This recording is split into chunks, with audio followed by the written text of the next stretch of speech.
Smart Ideas avec Anne-Leila Mesterzheim qui est avec nous en visioconférence en duplex. Bonjour, vous êtes docteur en biologie marine et présidente de Plastic at Sea. Alors vous l'avez créé quand et avec quelle idée? Question traditionnelle de cette rubrique. Alors, je l'ai créé en 2018 avec un cofondateur qui est Jean-François Guillonne, qui était chercheur au CNRS.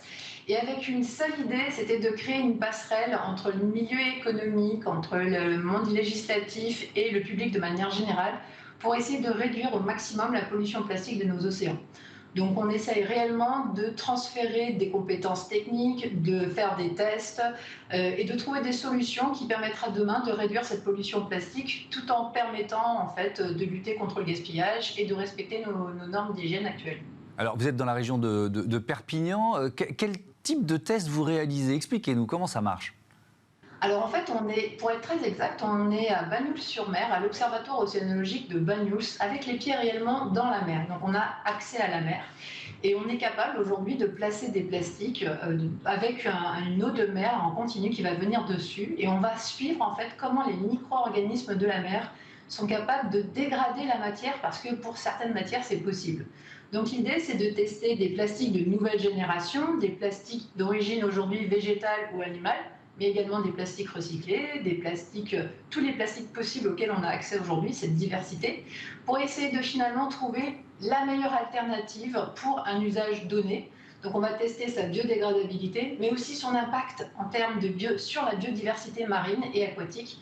Donc on va regarder par exemple si certains produits sont à l'origine d'une toxicité sur des bactéries, sur du phytoplancton, des mollusques et jusqu'aux poissons, et qui sont directement en fait les maillons de notre chaîne alimentaire, donc avec l'idée vraiment à terme d'aller jusqu'à l'humain.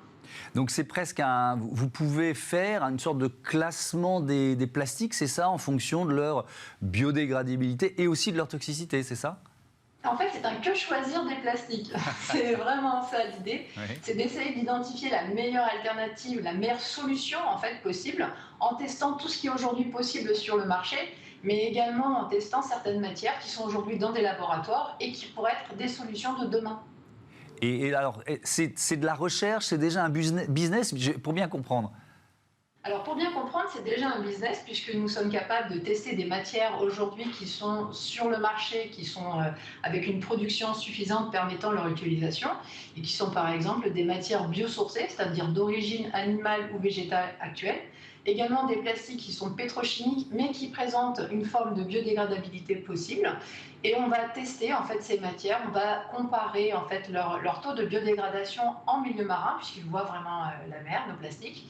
Et on va regarder également si pendant le processus de biodégradation, est-ce que ces plastiques biodégradés, est-ce qu'ils peuvent être à l'origine d'une forme de toxicité. Donc ils vont les classer selon deux critères, leur biodégradabilité, leur taux de biodégradation, et également leur niveau de toxicité sur différentes espèces de notre chaîne alimentaire. Et alors, qui sont vos clients? Alors, aujourd'hui, j'ai différents types de clients, des clients qui sont plutôt liés aux produits cosmétiques.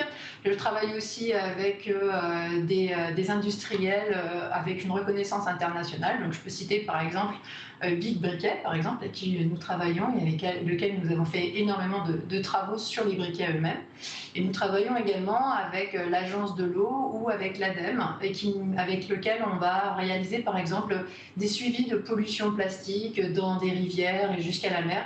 Et c'est ce que nous faisons par exemple avec la Compagnie nationale du Rhône, et on travaille sur le Rhône depuis la Suisse jusqu'à la mer Méditerranée.